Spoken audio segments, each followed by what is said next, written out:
The moment her glass clinked, I knew I was in danger. It was that sharp, delicate tap that made people pause mid-sentence and look toward her like she was about to give a toast at a wedding. But this wasn't a wedding. This was my birthday. And I wasn't the groom. I was the joke. People turned their chairs. Someone dimmed the lights. She stood beneath the hanging bulbs like she rehearsed it. "Let me tell you all something about the birthday boy," she said, with a smile so soft it made my spine hurt. I wanted to stop her, but I didn't. I smiled, idiotically, like a man watching his own execution on delay. She started light. "He always forgets where he parks," and they laughed. Then, "He cried last month because our neighbor's cat ignored him." Louder laughter. And then, "He asked me once if I'd still love him if he went bald." I said yes. "He shaved his head." I lied. Roaring laughter. My hands were under the table, clenched so tightly they were red. My mother blinked slowly. My coworker Marla looked down at her drink. "And still," she went on. "I mean, how could I not love him? He's like a wet napkin. Soft, absorbent, and a little bit sad." That's when I stood up. Not to say anything. Just to leave. But the worst part? As I pushed my chair back, she looked at me, looked right at me, and said, "Sit down. I'm not done." They laughed again. Obediently. I sat, frozen. And that's when she said it, with a twinkle in her voice, like a punchline wrapped in roses. "But honestly, I love you, babe. More than anyone. Happy birthday." She kissed me on the cheek. The room clapped. I wanted the floor to open. I wanted the walls to collapse. I wanted the candles to burn the whole damn cake to ash. But instead, I smiled and said thank you. Because that's what I do. That's what I've always done. But not anymore. Not after what I found on her phone 3 days later. I wasn't supposed to see it. She left her phone on the kitchen counter, screen up, unlocked, as if the universe wanted me to stop pretending. I wasn't snooping. I wasn't looking for dirt. I was heating up leftover pasta at 2:17 in the morning, still in the same button-up shirt I wore at the party, still hearing those echoes in my skull. Laughter, clapping, her voice calling me a wet napkin. I opened the fridge, grabbed the Tupperware, turned back around, and there it was. Her phone. Open. Photos app. I saw the grid. Tiny thumbnails. Dozens of them. But one folder title jumped out like it was lit on fire. Tuesday Smiles. I paused. She never named her folders. Never. Her entire camera roll was chaos. Random screenshots, cat memes, receipts from DoorDash. So a named folder? That was deliberate. That was personal. And it wasn't a shared album. Just hers. I hesitated. My hand was on the microwave door. I looked at the clock. 2:18. I tapped it. I wish I could say I regret that. That I wish I'd respected her privacy. But no, I don't. Because what I saw tore something inside me, and at the same time, made everything make sense. The photos weren't inappropriate in the NSFW sense. That would have been too easy. No, they were worse. Candid shots of her smiling. Not at me. At someone else. A man. Same guy. Over and over. A bar. A park bench. A bookstore. A car selfie. Him in sunglasses. Her with her head on his shoulder. But the worst one? She was mid-laugh. Her eyes squinted, pure joy. And he was looking at her the way I used to. Before she started calling me safe. The metadata on the images? Tuesdays. All of them. Every photo was taken on a Tuesday, spanning 5 months back. At least 20 separate days. All Tuesdays. Always around noon. I stared at the screen for too long. My hands were shaking. I didn't feel angry at first, just hollow. Like someone unplugged me from the wall, and all I could do was blink and breathe. She told me Tuesdays were her me time. Her therapy days. Her yoga escape. I never questioned it. I even supported it. I'd text her, "Enjoy your class," and she'd reply with a heart emoji and tell me she was sweaty but centered. Turns out, she was sweaty, all right. But not from yoga. I closed the app, locked the phone, left it exactly where it was. Then I sat at the kitchen table in the dark with the microwave humming behind me and the leftover pasta getting cold. I didn't eat. I didn't cry. I just stared at the wall and listened to the ice maker pop like distant gunshots in an empty street. Here's the sick part. I still wanted to believe there was an explanation. That the guy was her cousin. Her friend. A coincidence. But I knew. Deep down I knew. That party wasn't just a joke. It was a rehearsal. A slow erosion of who I was. So when she finally snapped the final string, I wouldn't have the strength left to fight. But she underestimated something. Humiliation turns to clarity. And clarity is fuel. Because the next Tuesday, I followed her. And what I saw, it was worse than the photos. Tuesday came faster than I expected. It's strange how time moves differently when you're carrying something sharp inside your chest. Every tick of the clock felt like a scratch against my ribs. I didn't sleep the night before, just stared at the ceiling, blinking in sync with the red glow of the alarm clock beside our bed.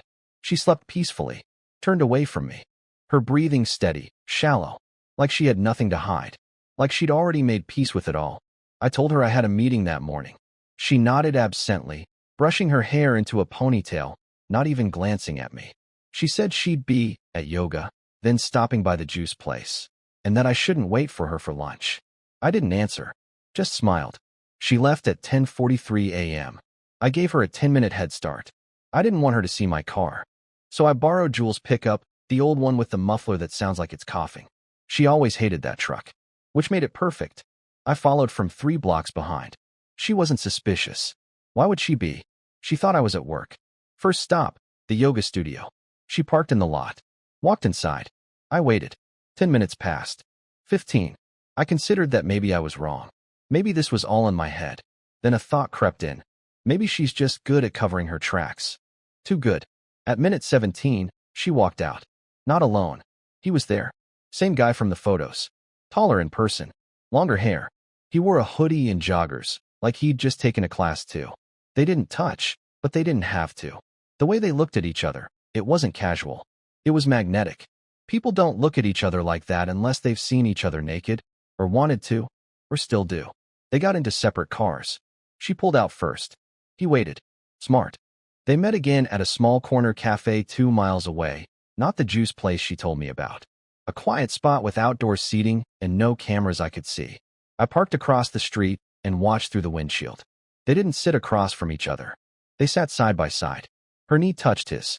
She was laughing. He leaned in close, said something in her ear. She smiled like it was the first smile she'd smiled all week. I hadn't seen that smile in months. Then it happened. He reached under the table and took her hand. Not a squeeze. Not a friendly grasp. He laced his fingers through hers. She let him. No hesitation. And right there, in the middle of the daylight, in the middle of the city, my wife kissed his hand like it was a holy relic. I couldn't breathe. Not like a metaphor. I genuinely struggled to inhale. My chest locked. My vision narrowed. I think I whispered no out loud, like saying it would undo what I was seeing. I didn't storm in. I didn't confront them. I just watched, like I was outside my body, watching this broken version of myself watch her. I stayed there long after they left. I waited until my hand stopped shaking. I went home. She arrived 2 hours later, humming to herself, placed a green smoothie in the fridge like nothing happened. She told me her class was intense and kissed me on the head. I stood in the kitchen, staring at her, wondering what part of me ever thought I was enough. I wanted to scream. I wanted to laugh. I wanted to vanish. But I did none of those things. Instead, I said, "You're glowing." She smiled, pleased. Really? That class was brutal. And just like that, the performance continued. But I was done being an extra in her show. So I made a copy of every photo in that folder. I started saving screenshots. I even planted an old phone in her car, recording audio in short bursts. Because the birthday party? That was her opening act. Now it was my turn to rehearse something. Not revenge. Not yet. But something much better. The first voice recording nearly broke me. It was barely audible over the sound of the road, muffled by the glove compartment where I'd hidden the phone. I had set it to automatically record for 30 minutes every time the car started. I told myself it was just for proof. Something solid. Something I could look at and say, I wasn't crazy.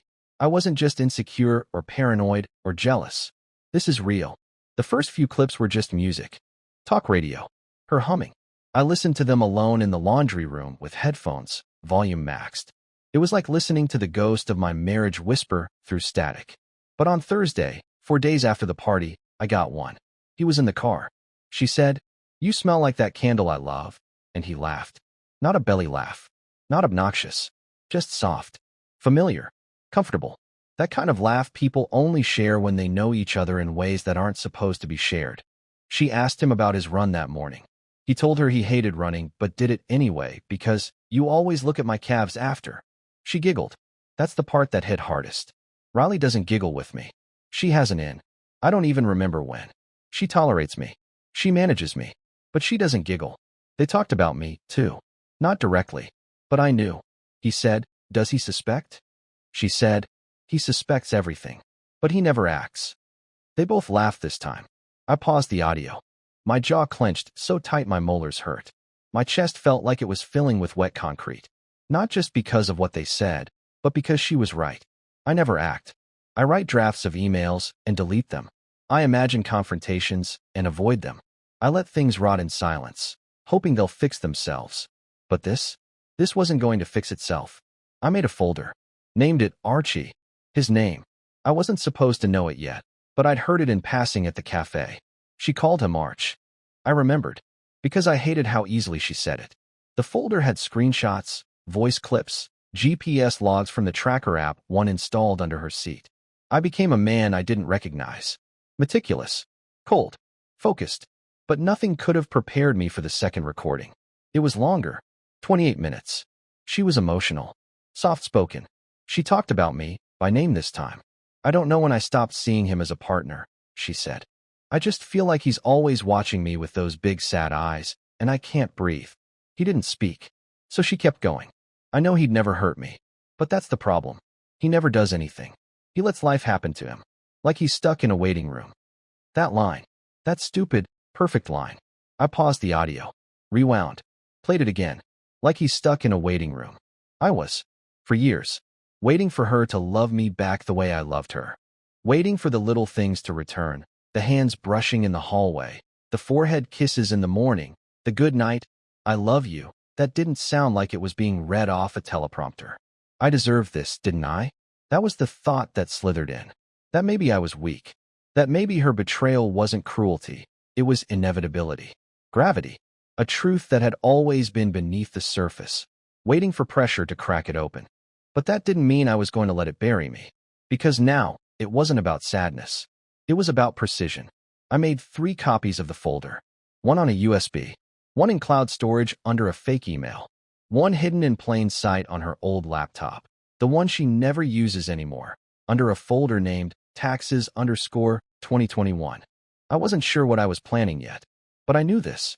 The man she thought I was, the passive, boring, broken clock of a husband, he didn't exist anymore. The next time she smiled at me across the dinner table, I smiled back. Because I knew something she didn't. Someone else had seen them, and they were about to speak. It was one of those nights where sleep isn't just hard, it's impossible. You lie down, your body still, your brain running laps. Every time I closed my eyes, I saw her hand in his. Her voice saying things she used to say to me, and worse, my own face reflected back in her silence. I finally gave up around 2:45 a.m. and went downstairs to sit in the kitchen again. The chair still creaked the same way. The light above the sink still buzzed faintly. It was like my house was trying to comfort me, even if the person in it wasn't. At 3:08 a.m., my phone buzzed once. I assumed it was some notification I'd forgotten to mute.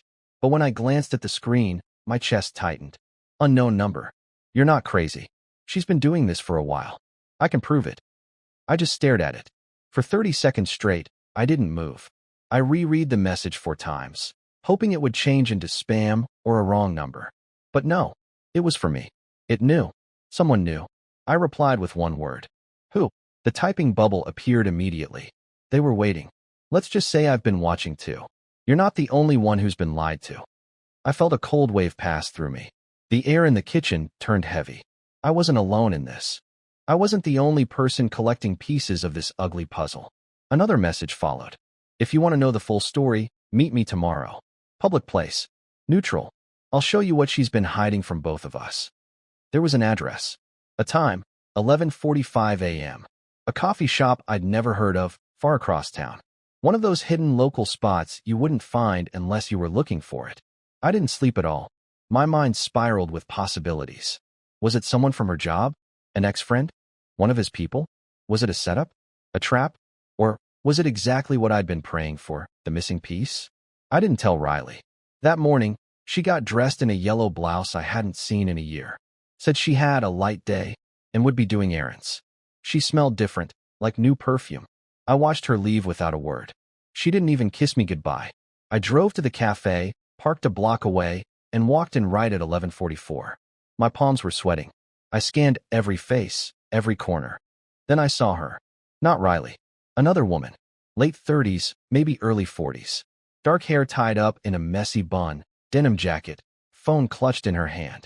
She looked up, saw me, and gave a tiny nod. Her eyes were sunken, tired, but alert. She'd been through something too. "Ellis?" she asked softly. I nodded. She motioned to the chair across from her. "I'm Lorna," she said. "Archie's ex." My blood ran cold. I sat down slowly. She didn't waste time.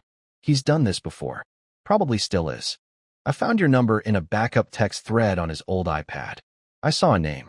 I saw photos. I did some digging." She reached into her bag and pulled out a worn notebook. Pages filled with times, dates, screenshots printed and stapled in. She had receipts. Dozens. "He's not just cheating," she said. "He's hunting. He finds women like Riley. Married, bored, vulnerable. He gets inside their heads, makes them feel electric again, and then he bleeds them." I blinked. Bleeds them. Emotionally. Financially. Some of them gave him money. Helped him get jobs. Housing. Lies stacked on lies. He tells them he's divorced. That he's starting over. That he's damaged but trying. He has a script. I couldn't speak. My tongue was dry. My heart was thudding. Lorna looked at me hard. She thinks she's special to him. That's what hurts most. They always think they're the exception, but they're just the next act. I sat back, breathing slowly. Then she slid a USB drive across the table. That's everything. Phone recordings, GPS data, even screenshots from his dating profiles. He's not just with your wife, Ellis. He's with 3 other women right now, that I know of. My head was spinning. I thought I had uncovered the truth. I thought the worst part was over. But I was wrong. So wrong. Because now, the story wasn't just about betrayal. It was about manipulation. And Riley, she wasn't just cheating on me. She was being used. Maybe even groomed. And the next step I took would determine whether I saved her or watched her drown. I didn't sleep that night either. I didn't even try. I sat on the living room floor, the lights off, the USB drive from Lorna plugged into my laptop, cycling through the folders over and over again like maybe if I watched it enough, it would all make sense. But it didn't. Because nothing prepares you for seeing the person you married wrapped around someone else's performance. The photos weren't explicit. Archie was smarter than that. It was the angles, the timing, the captions. Her hand on his chest. His fingers tracing her cheek. Dates embedded in the metadata lining up with the same ones I remembered her coming home, tired from the studio, or stuck in traffic. He had her. Completely. One audio file was titled Car Ride/February 12th. In it, I heard Riley say something I'll never forget, no matter how badly I want to. She said, "Sometimes I feel like I'm married to a beige wall. Like he's just there, staring, waiting to be loved. I don't want to parent a man anymore." And he didn't argue. He didn't comfort. He just whispered, then stopped pretending. Silence. Then a kiss. I slammed the laptop shut. That night, she came home humming. Hair up, smelling like orange peels and soap. She dropped her bag near the door like she always did. Didn't notice my eyes on her from the hallway. "Oh hey," she said casually. "Did you eat?" I didn't answer. I stepped into the light and just stared at her. She blinked. "What?" I asked the question with no emotion. "Flat. Where were you today?" She tilted her head like I'd just asked her something bizarre. "What do you mean? You said you had errands. Where did you go?" She smirked. "What is this, an interrogation?" That word hit me hard. Interrogation. Like she was the victim. Like I had no right to ask. I didn't push. Instead, I stepped forward and said, "Do you love me?" She laughed. A short, stunned kind of laugh, like I'd told a bad joke. "Ellis, are you okay? I'm asking you something simple." Her expression changed. For a second, I thought I saw panic. But then her face smoothed out like wet cement. "Yes," she said. "Of course I do." But her voice cracked. Not in the obvious way. It wasn't a tremble or a choke. It was too smooth. Too steady. The kind of crack you only notice if you've been listening to someone for years. It was mechanical. Rehearsed. And that was the moment I knew. She wasn't just cheating. She was lying to herself too. But I also saw something else. A flicker. A glitch in her performance. Fear. She was afraid I knew. Maybe not everything. But something. And that meant I still had leverage. Time. Space to control the ending before she wrote it for both of us. So I changed tactics. I smiled. I believe you. She exhaled, relieved, and walked into the kitchen. I stood there, still as stone, until she turned on the sink. And then I went upstairs and opened my laptop again. Because I was done reacting. I was done collecting. I was done waiting. It was time to build something. And it started with a message. To her boss. Then to her mother. Then to mine. Nothing dramatic. Just simple check-ins. Light conversations. Prepping the stage. Subtle, quiet, necessary. And in the middle of all that, I made one last message. To Archie. From a burner number. It said, she knows. She's not as loyal as you think. He replied in 6 minutes. One word. Who is this? I smiled. Because for the first time in months, he was the one asking questions. And I wasn't planning to give answers. Not yet. I thought I had more time. That was my mistake. After sending the message to Archie, I expected a day or two of silence. Maybe paranoia on his end. Maybe panic on hers. I wanted space to move, finish backing up the audio files, organize my evidence, write out the scripts I prepared in my head for every possible confrontation. Instead, less than 24 hours later, he showed up. At my house. Uninvited. He knocked on the door at 2:11 in the afternoon. I was home alone. Riley was out with Chloe, one of her few friends I never trusted. Always smiling too wide, asking too many questions, the kind of woman who uses gossip like currency. I was at the dining room table sorting through printouts when I heard the knock. I checked the peephole. It was him. In a black zip-up jacket, no expression on his face except for something I didn't recognize at first, familiarity. Like we'd met before. Like he already knew me. I didn't answer right away. I just stared through the door, waiting for him to go. But then he knocked again. Louder. 2 times. Then leaned in and said, not loudly, but clearly, I just want to talk. His voice wasn't threatening. It was casual. Warm, even. That scared me more than if he'd been yelling. I opened the door an inch, chain still locked. Who are you? I asked, even though I already knew. He smiled. Big, teeth white, like an actor selling a toothbrush. Archie, I think you messaged me. I didn't reply. I didn't come here to start something, he continued. Just thought we should talk man to man. It seems like we've got something in common. I slammed the door, locked it, walked away, but he didn't leave. I heard him chuckle through the wood, then footsteps down the porch, then silence. I waited 10 minutes before looking out again. He was gone. I checked the cameras I'd installed last week.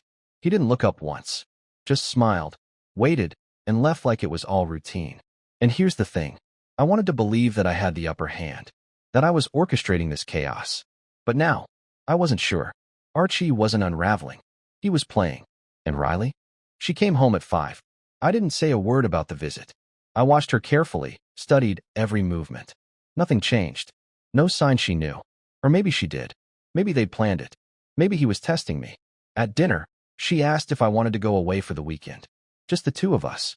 Her idea. Said she missed our time. My hands froze around my fork. That wasn't her. Riley didn't initiate anything anymore. She didn't miss things. She avoided them. So why now? I played along. Sounds nice. She smiled, reached across the table, touched my hand gently. I felt ice behind it. I excused myself halfway through the meal and went upstairs, locked the door, and turned on my phone. There was another message. Not from Archie. Unknown number. He's escalating. Be careful. He's done this before. It never ends clean. It was Lorna again. Attached was a photo. Grainy. Old. But clear enough. Archie. Standing in front of another house. Next to another woman. Hand on her shoulder. Just like Riley. Same smile. The metadata was from 2 years ago. The woman in the photo? She was missing. I searched her name. There were no public results. No news stories. No obituaries. Just a single blog post from someone asking, has anyone seen her? I stared at my reflection in the black screen, heart pounding. This wasn't just infidelity anymore. This was a pattern. And if I didn't act fast, Riley might disappear next. Or worse, I might. So I made my choice. No more messages. No more watching. The trip she suggested? I'd say yes. But I'd choose the location. And when we got there, I would confront her. Alone. Away from him. Away from anyone else. Just her. And me. And the truth. Whatever it was. We drove in silence. Not the kind of silence that feels awkward or cold. It was surgical. Clean. Like the air between us had already been cleared of anything that ever mattered. She stared out the window most of the way. I kept my hands at 10 and 2, eyes on the road, heart steady. I wasn't scared anymore. I wasn't even angry. I was ready. The cabin was 3 hours north.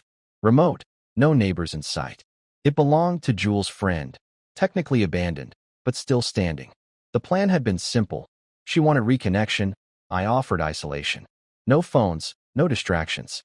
But the truth was, I wanted her where no one else could interfere. Not Archie, not Chloe, not even Lorna. Just us. When we got there, she was quiet. Looked around, said it was peaceful. I agreed. We unpacked, made tea, sat on the back porch while the sun dropped behind the trees like it was watching from a distance, waiting for us to implode. She finally spoke. I know, she said. 2 words. Soft. Afraid. She didn't look at me. I know about the photos, the recordings, the messages. I knew when you stopped flinching, when you stopped asking where I was going. Still, I said nothing. She went on. I didn't mean to fall for him. I just felt like I was disappearing, Ellis. Like I wasn't a person anymore, just a version of someone you used to love. And when he paid attention to me, it felt like coming alive. I waited, because there was more. But then I realized something last week. When he stopped texting, when he pulled away, I realized it wasn't love. It was a mirror. He only gave back what I projected. He never saw me. Now she looked at me. But you did. You always did. And I was cruel. I humiliated you. I betrayed you. I said things I can't take back. Her voice cracked. And for the first time in months, I saw her unravel. No performance. No act. Just a woman who'd been building a castle out of lies and finally stepped outside it. I didn't forgive her right away. But I did speak. Why did you stay? I asked. If I was so easy to leave. She didn't answer right away. Just stared at her tea. Then she said, because I kept hoping you'd become someone I didn't deserve. And then, you did. That hit hard. We didn't argue. We didn't cry. We just sat there, quietly, like 2 people watching the wreckage of something they'd both driven off a cliff. And then I told her everything. About Lorna. About the missing woman. About Archie's past. Her face turned pale. When I showed her the picture, she whispered, I never knew. I didn't think, and then she stopped. Because it didn't matter what she thought anymore. It mattered what she did next. And this is where it gets strange. She didn't deny anything. She didn't run. She called the police. She gave a statement. She gave them access to everything, texts, emails, even her journal. She burned the bridge to Archie without hesitation. She stayed in the cabin another night, then asked if she could go back home alone. I let her. That was 6 weeks ago. She moved out of our house 2 days after we returned. Said she needed to figure out who she was outside of me, outside of him, outside of the mess she'd made. I agreed. It wasn't closure, but it was movement. And movement is everything. Lorna and I still talk. Not romantically. Just 2 people who walked through the same fire and made it out. She tells me I'm lucky. I believe her. As for me, I've started over. New place. New job. New therapist. And I finally threw out the birthday cake, still frozen in the back of my freezer like a relic of some former life. Sometimes I still hear the clinking of her glass. But now it's just a sound, not a wound. Because the thing about pain, it doesn't always make you stronger, but it can make you cleaner, lighter, free.